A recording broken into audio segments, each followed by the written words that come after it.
All right, let's go. 5 minutes, y'all. So we're going to choose a random pair, and I'm going to take you through my thought process on how I actually analyze the forex market. And this is going to be super easy and super simple. It doesn't require any. You don't need to have a specific type of strategy. Just have your own strategy. Use that. We're going to go through this together. So I'm going to just pick a random pair. Let's say, okay, let's go to let's just pick pound dollar, right? So pound USD, right? And just click in. There is nothing right here, and I'm just going to clear my charts in case you can see. Let's go to the weekly time frame. We are going to determine the direction of the market and where it is actually going and where it has come from.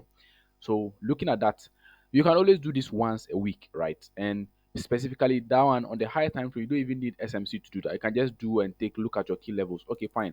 From here, price was able to reverse, and you can see how price has been able to tap, tap, tap, tap, and all those stuff.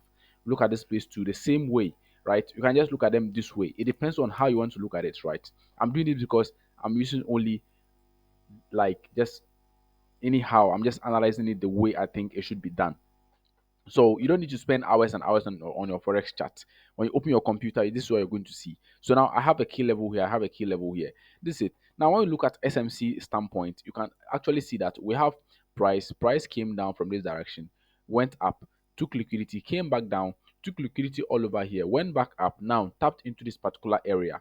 So what price is trying to tell us is that price is actually in downtrend, right? So why is it in the downtrend? Look at where it has come from, right? So this whole thing you can see right here is actually a correction, right? This whole thing is a correction. As you can see, we have a different correction right here. So impulse correction, impulse correction. So now the next thing we're looking for is what? Is an impulse. One thing you need to know is that on the higher time frame, you're always going to see this type of structures. So you have your what? Your impulse. Now I want us to go back to the lower time frame, which is the daily time frame, to now look at as to whether this particular week, which trend should we be like, be following. So on the daily time frame, we're actually going to look at this particular type of the price structure. Just look at this particular place, for instance. Don't go anywhere. Just pick at this one downward, and nobody's going to tell that this is actually what in a full downtrend.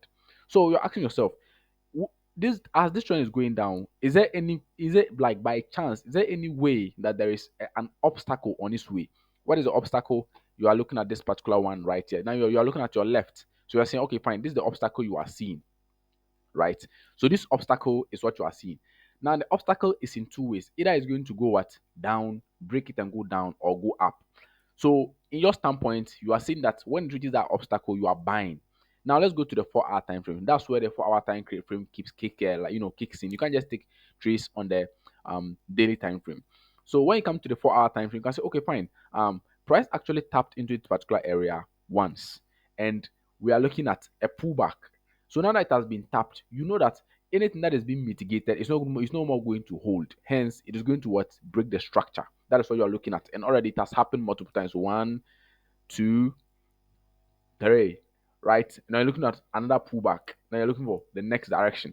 So in a very nice standpoint, you'll say, okay, fine. Now that we are looking for the next direction, you now know your direction and where it is actually going, right? You're just going to go straight to the point.